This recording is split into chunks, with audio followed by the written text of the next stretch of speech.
குருவே தியானமே யோகம், யோகமே ஞானம். தமிழ் ஆனந்த யோகம். வாழ்க வளமுடன். இன்றைய சிந்தனை துளிகள். இறை உணர்விற்கான சூத்திரம். இறை உணர்வுகள் நம்மிடம் இருக்கிறதா? அதற்கு ஒரு சூத்திரம் ஒன்றை இப்பொழுது நன்றாக புரிந்து கொள்ளுங்கள். இந்த சூத்திரத்தை பொருத்தி பார்க்கும் பொழுது ஒருவருக்கு இறை உணர்வுகள் இருக்கிறதா இல்லையா என்பதை அறிந்து கொள்ளலாம். எந்த ஒன்றை யாரும் யாருக்கும் கொடுக்க முடியாதோ, எந்த ஒன்றை யாரும் யாரிடமும் இருந்தும் பெற முடியாதோ, அந்த ஒன்று அனைவரிடமும் அபரிமிதமாக நிலையாக நீடித்ததாக இருந்து கொண்டே இருக்கிறது. இதுதான் அந்த சூத்திரம். எது ஒன்று கொடுக்க முடியாதோ அதுவெல்லாம் அனைவரிடமும் இருக்கிறது. அவற்றை ஏன் கொடுக்க முடியவில்லை என சிந்தித்தால், அனைவரிடமும் இருக்கக்கூடியதை எதற்காக கொடுக்க வேண்டும்? ஏன் பெற முடியவில்லை என்று சிந்தித்தால், என்னிடமே இருக்கும்போது நான் எப்படி வேறொருவரிடமிருந்து பெற முடியும்? ஒருவரிடம் இல்லை என்றால் மட்டுமே கொடுத்தல் அல்லது பெறுதல் என்பது அங்கு நிகழும். ஆனால் அனைவரிடமும் இருந்தால் அதை கொடுக்கவும் முடியாது, பெறவும் முடியாது. இறை உணர்வுகள் எனும் இன்பம், மகிழ்ச்சி, அன்பு, அமைதி, ஆரோக்கியம், ஆனந்தம் இந்த சூத்திரத்தில் பொருத்தி பாருங்கள். இன்பத்தை கொடுக்கவும் முடியாது, இன்பத்தை பெறவும் முடியாது. இன்பம் கொடுக்கும் செயல் ஒன்றுமே இல்லை. ஒருவர் அமைதியாக இருக்கிறார். உங்களிடம் இருக்கக்கூடிய அமைதியை கொஞ்சம் எனக்கு கொடுங்கள் என்று கேட்டால் அவர் கொடுக்க முடியுமா? அவரிடமிருந்து பெறத்தான் முடியுமா? கொடுக்கவும் முடியாது, பெறவும் முடியாது. அமைதியை திரை போட்டு மறைத்து கொண்டிருக்கிறோம். ஆரோக்கியத்தை யாருக்காவது கொடுக்க முடியுமா? யாரிடமாவது அதிகமாக இருந்தால் தர முடியுமா? பெரிய பெரிய மருத்துவமனைகள் இருக்கிறது. அங்கே எல்லாம் வாருங்கள், உங்களுக்கு ஆரோக்கியம் இங்கு கொடுக்கப்படும் என்று எங்கும் எழுதப்படவில்லை. நோய்கள் என்ற திரையினால் மறைக்கப்பட்டுள்ளதுதான் ஆரோக்கியம். அதை நீக்கிவிட்டால் நம்மிடம் ஆரோக்கியம் புலப்படும். இயற்கை மருத்துவத்தை தவிர சமுதாயம் பின்பற்றும் மருத்துவங்கள் ஆரோக்கியத்தை கெடுக்கிறதே தவிர கொடுக்கும் முயற்சியில் ஈடுபடுவதில்லை. அன்பை கொடுக்க முடியுமா? அன்பை பெற முடியுமா? பெற முடியும் என்று நினைத்து கொண்டிருக்கின்றோமே, அதுவே பெரிய மாயைதான். அன்பு என்பது ஒரு இருப்பு. அது இயல்பாக நம்மிடம் நிறைந்து நீடித்ததாக இருக்கக்கூடியது.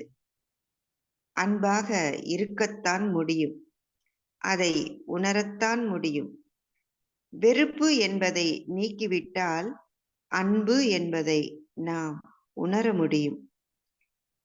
நான் அன்பை கொடுக்கிறேன் என்று யாரும் சொல்வதில்லை. ஒருவர் மற்றொருவருக்கு பிடித்தமான ஒரு பொருளை, ஒரு செயலை செய்துவிட்டால் அன்பாக இருக்கிறார் என்று தவறாக புரிந்து கொண்டிருக்கிறோம். அப்படி செய்வதெல்லாம் பெரும்பாலும் கடமை அல்லது கர்ம யோகத்தின் அடிப்படையில் தான் இருக்கும். அன்பாக இருத்தல் என்றால் நாம் பிறருக்கு துன்பம் கொடுக்காமல் இருக்கும் நிலை, இருப்பு நிலை என்பதே அன்பாக இருக்கும் நிலை. இறைஞான ஆசிரியர் நன்மணி ஐயா அவர்களுக்கு நன்றி ஐயா. வாழ்க வளமுடன். வாழ்க வளமுடன். இன்றைய சிந்தனை தொழிகள் வாசித்த அனார்கலி அம்மா அவர்களுக்கு நன்றி. இன்றைய சிந்தனையின் தலைப்பு ஒரு உயர்ந்த தலைப்பாக இருக்கிறது. தலைப்பை பார்க்கும் பொழுது பலருக்கு ஆச்சரியம் ஏற்படும். இறை உணர்வுக்கான சூத்திரம். இது என்ன, இறை உணர்வுக்கு ஒரு சூத்திரம் வேற இருக்கிறதா என்று. இறை உணர்வுக்காக அவரவர் புராணங்கள், இதிகாசங்கள், வேதங்கள் என்று புத்தகமாக படித்து தேடிக்கொண்டிருக்கிறார்கள். இங்கு ஏதோ இறை உணர்வுக்கு என்று ஒரு சூத்திரம், ஏதோ ஒரு கணக்குக்கு ஒரு சூத்திரம் கொடுத்து அதற்கு விடை கண்டுபிடிப்பது போல ஒரு சூத்திரம் கொடுக்கப்படுகிறதா என்று ஒரு ஆச்சரியம் ஏற்படும். அப்ப இது இறை உணர்வுக்கு என்ற வார்த்தை சரிதானா என்று கூட சிலருக்கு அதை சந்தேகிக்க வேண்டிய ஒரு நிலை ஏற்படும். ஏனென்று சொன்னால், இறைவன், இறை உணர்வு என்பதையெல்லாம் நாம் ஏதோ ஒன்றாக கற்பனை செய்து வைத்துக் கொண்டு இருக்கிறோம். இப்பொழுது இறை உணர்வு என்றால் எப்படி இருக்க முடியும் என்றால், எதுவாக இருக்க முடியும் என்று ஒரு லாஜிக்கா நாம சிந்தனை செய்து பார்த்தோம் என்று சொன்னால், இப்ப சாதாரணமாக இறைவனையே நம்பாதவர்கள், நாத்திகர்கள் என்றே வைத்துக் கொள்வோம், அவர்கள் கூட என்ன சொல்லுகிறார்கள்? நீங்கள் இறைவன் என்று ஒன்று இல்லை சொல்லுகிறீர்கள். சரி, அப்படி என்றால் இந்த பிரபஞ்சம் எல்லாம் இப்படி சரியாக இயங்கிக் கொண்டிருக்கிறதே, காலையில சூரியன் கரெக்டா வருது, மாலையில மறையுதே, உடலுக்குள்ளாக நாம ஒரு 4 இட்லி போடுறோம், அது ரத்தமாக போய் மாறி விடுகிறதே, எத்தனையோ நிகழ்ச்சிகள் நடந்து கொண்டிருக்கிறதே, இதையெல்லாம் யார் நடத்தி கொண்டிருக்கிறார்கள் என்று கேட்டால் அவர்களே என்ன சொல்லுகிறார்கள்? நம்மை மீறிய ஒரு சக்தி என்று சொல்லிவிடுகிறார்கள். அதை ஏற்றுக்கொள்கிறார்கள், அதை இயற்கை என்று சொல்லுகிறார்கள். சரி, இப்போ நம்மை மீறிய ஒரு சக்தி என்று சொன்னால் அதை நீங்கள் இயற்கை என்று சொல்லுகிறீர்கள், மற்றவர்கள் இறைவன் என்று சொல்லுகிறார்கள் என்று வைத்துக் கொள்வோம். இப்ப இந்த இடத்துல நம்மை மீறிய ஒன்று. இப்ப பாருங்க, இந்த சூத்திரத்தில் சொல்லப்பட்டிருக்கக்கூடிய உணர்வுகள், இந்த உணர்வுகள் அனைத்தும் மனிதன் முயற்சியால் அதை உணர்கிறானா என்றால் உணர்கிறான். இங்க ஒரு பெரிய லிஸ்டே கொடுத்திருந்தாங்க. இன்பம், அமைதி, நிறைவு, மகிழ்ச்சி, ஆனந்தம், ஆரோக்கியம், அன்பு, இப்படி ஒரு பெரிய லிஸ்ட் இங்க கொடுக்கப்பட்டிருக்கிறது. இதையெல்லாம் முயற்சி செய்து ஒவ்வொரு மனிதனும் உணர்கிறானா? உணர்கிறான். இதை உணர்வதற்காகத்தான் முயற்சி செய்கிறான், ஓடுகிறான் ஓடுகிறான் ஓடுகிறான். எவ்வளவு ஓடுகிறான்! இப்பொழுதெல்லாம் இதை உணர்வதற்காகத்தான் இந்த 19ஆம் தேதி இதை உணர்வதற்காக எல்லோரிடமும் ஓட்டு கேட்டு தெரு தெருவாக ஓடுகிறான். எதுக்குன்னு காட்டீங்கன்னா, கடைசியில மகிழ்ச்சியாக இருக்கிறது, ஆனந்தமா இருக்கிறது, ஆரோக்கியமா இருக்கிறது. சரி, இதை பெறுகிறானா என்று கேட்டால் உணர்வை பெறுகிறான். ஆனால் அந்த உணர்வு நிலைத்ததாக இல்லை, நீடித்ததாக இல்லை. அவ்வளவுதான். அப்ப மனிதன் அது எவ்வளவு பெரிய கோடீஸ்வரனாக இருந்தாலும் சரி, சாதாரண மனிதனாக இருந்தாலும் சரி, எல்லோருக்குமே அது தற்காலிகமாக இவையெல்லாம் கிடைக்கிறது. அது எப்படி வருகிறது? ஒரு திரைப்படத்தில் சொன்னது போலதான் இருக்கிறது. வாமா மின்னல் என்று சொன்னது போல வந்துவிட்டு சென்று விடுகிறது. அமைதி, கொஞ்ச நேரம் அமைதி இருக்கு, அப்புறம் அமைதி கெட்டு போகுது, இல்லைன்றான். அப்ப எதுவுமே தற்காலிகமாக தெரிகிறது. இப்போ மனிதன் தேடி உணரும் போது தற்காலிகமாக தெரிகிறது அல்லவா? அதுவே நிலையானதாக நீடித்ததாக இருந்தால் அது இறைவனால் தான் கொடுக்க முடியும் என்று இறைவனிடம் வேண்டுதல் செய்கிறார். அப்ப இந்த இடத்துல இதே உணர்வுகள் தான் அது நிலையானதாக நீடித்ததாக உணரப்படும் பொழுது அது இறைவன் கொடுத்தது அல்லது இயற்கை கொடுத்தது, அது இறை உணர்வு என்று எடுத்துக்கொள்ளலாம். அவ்வளவுதான். அப்ப இறை உணர்வுங்கிறது எப்படி இருக்கும் என்று சொன்னால் நிலையானதாக நீடித்ததாக இருக்கும். இன்னொன்று துன்பமாக மாறாது. ஆனால் மனிதன் முயற்சி செய்து பெறுகிறான் அல்லவா, அது ஏன் தற்காலிகமாக நின்று விடுகிறது என்று சொன்னால் அது நின்று விடுவதில்லை, அது துன்பமாக மாறிவிடுகிறது. அப்ப இப்ப என்ன செய்கிறான் மனிதன்? இதை ஒரு இன்பத்தை கூட அந்த உணர்வு வரும்பொழுது அந்த உணர்வுகள் அனைத்தும் நமது முயற்சியால் தான் வந்தது என்று உணர்கிறான். நமது முயற்சியால் பெற்ற பொருளால் வந்தது என்று உணர்கிறான்.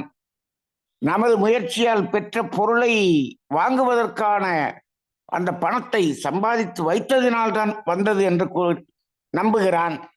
இது எல்லாமே தானே இதை செய்து இதை பெற்றிருக்கிறோம் என்று நம்புகிறான். அதனால் இவன் அந்த பொருளை, பணத்தை இன்னும் அதிகமாக கிடைத்தால் அது நிலையானதாக இருக்கும் என்று ஒரு பெரிய மாயை. இந்த ஆன்மீகத்திலேயே இது ஒண்ணுதான் மாயை. இன்னைக்கு மாயை மாயை மாயைன்னு எத்தனையோ ஆன்மீகத்தில் எவ்வளவோ பேசுறாங்க. எனக்கு தெரிந்து இந்த ஒரே ஒரு இடம்தான் மாயை. இந்த பொருள் மூலமாக நமது முயற்சி தான் இதை கொடுத்தது. அதனால் இந்த முயற்சியை இன்னும் அதிகப்படுத்தினால் இது நிலையானதாக இருக்கும். இந்த பொருளை இன்னும் அதிகமாக எடுத்தால் அது நிலையானதாக இருக்கும்.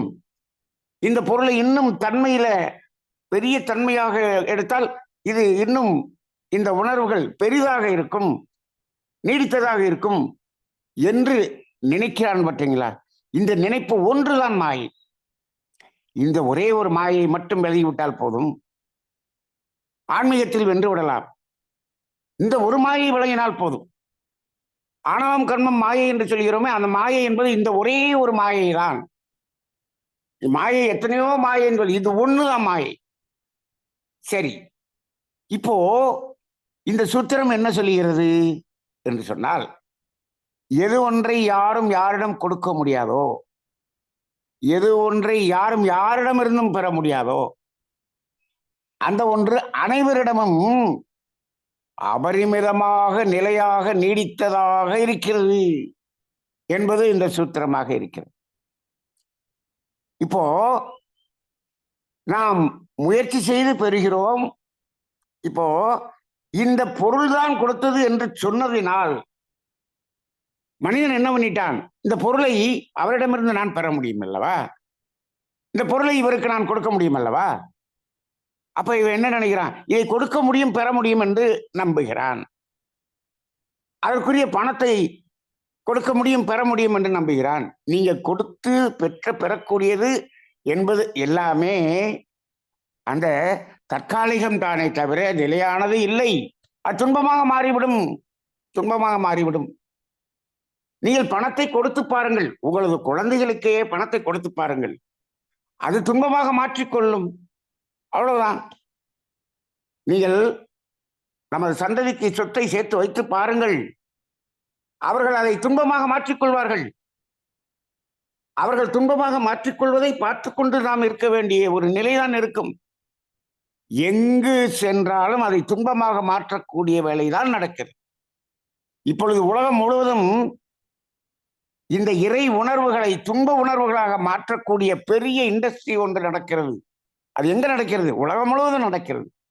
உலகம் முழுவதும் இருக்கக்கூடிய அந்த அனைத்து மக்களும் அதுல ஒர்க் பண்ற ஒர்க்கர்ஸ் தான், அந்த இண்டஸ்ட்ரியில ஒர்க் பண்ற ஒர்க்கர்ஸ் தான். யாரோ ஒரு சிலர் மட்டும்தான் அதிலிருந்து விடுபடுகிறார்கள்.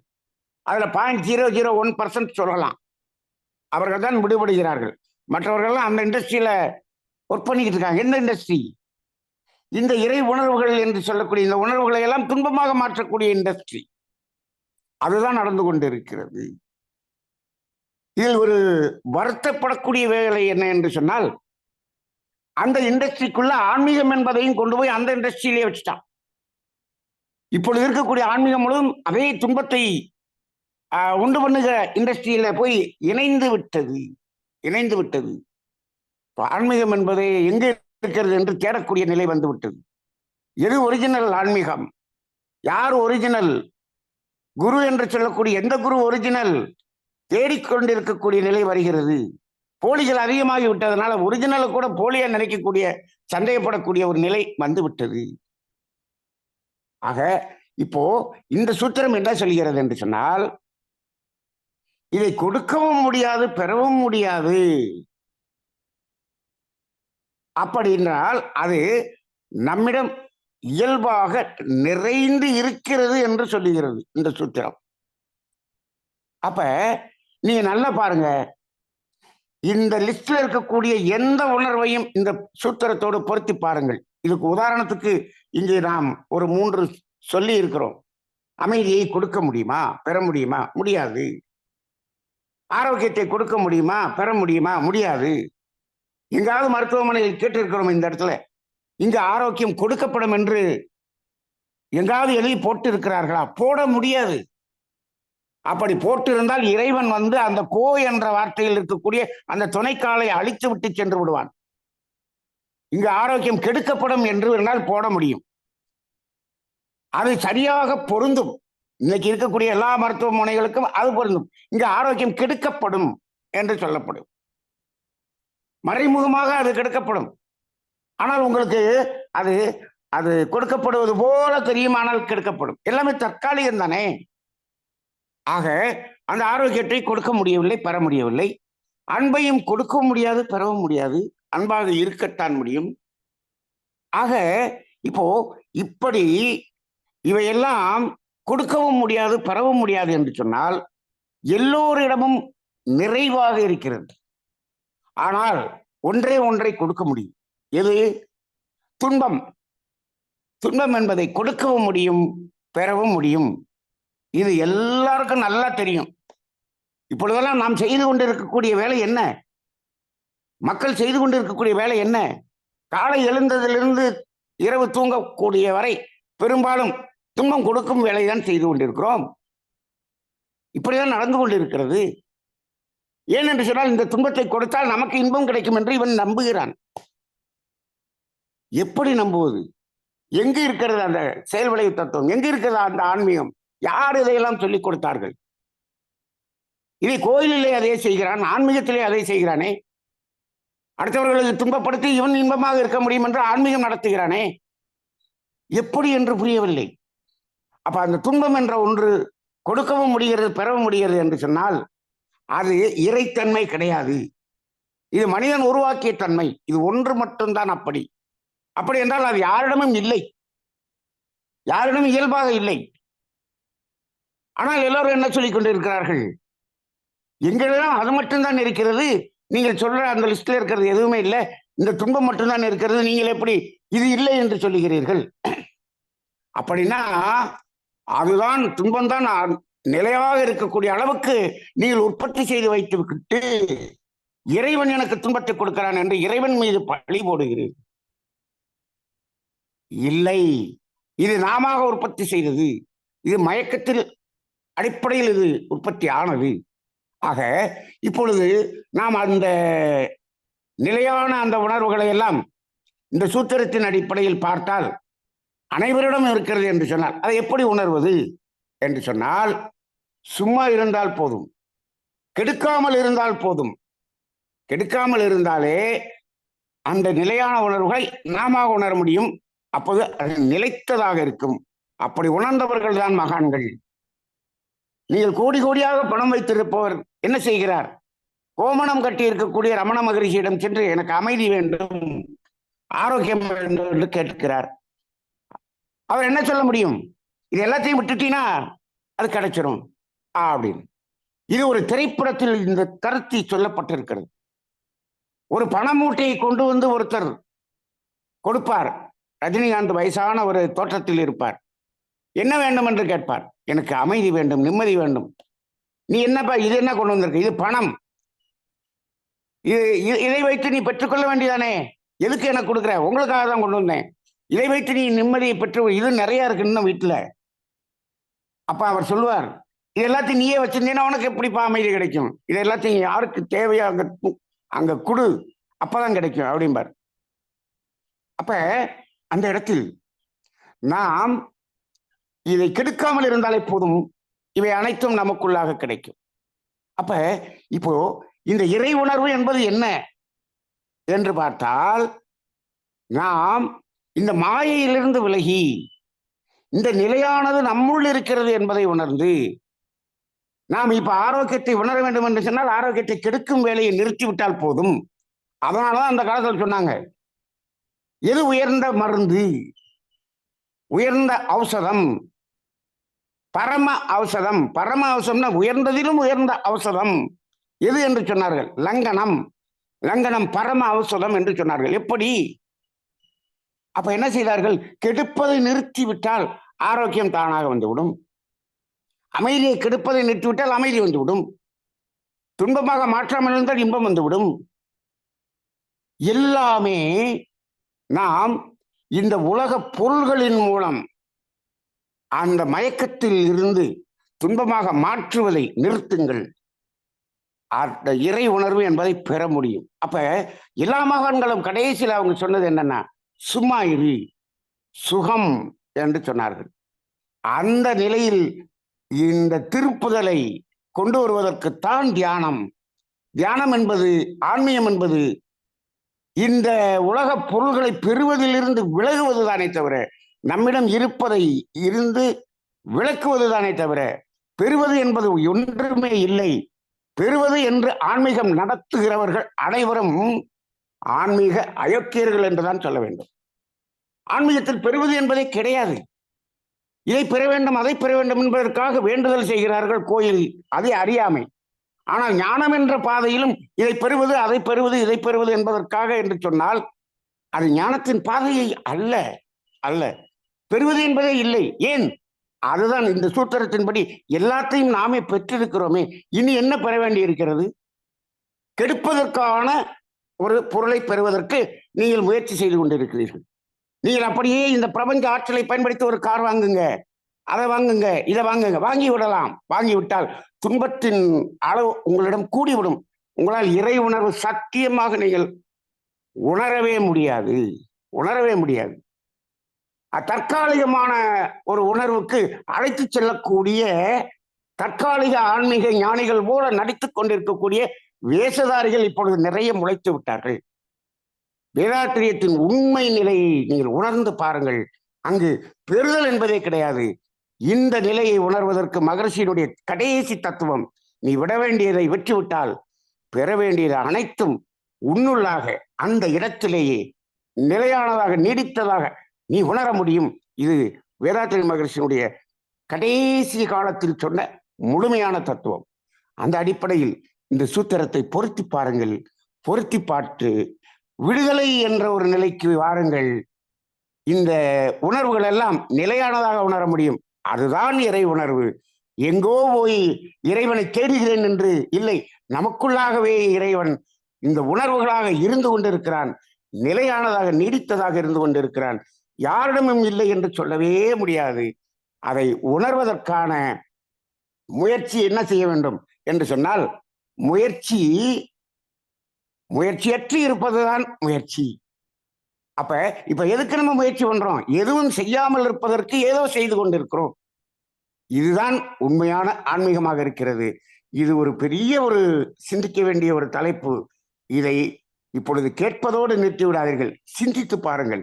இதை சிந்திப்பதற்காக இதை அனைவருக்கும் பகிருங்கள். ஒரு சிந்தனையை தூண்டுவதாக இருக்கட்டும், சிந்தித்து பாருங்கள். இதில் ஏதேனும் கேள்விகள் இருந்தால் நாம் நமது தமிழ் ஆனந்த யோகத்தில் அதற்குரிய அனைத்து பதில்களையும் பல தலைப்புகளிலே கொடுத்து கொண்டிருக்கிறோம்.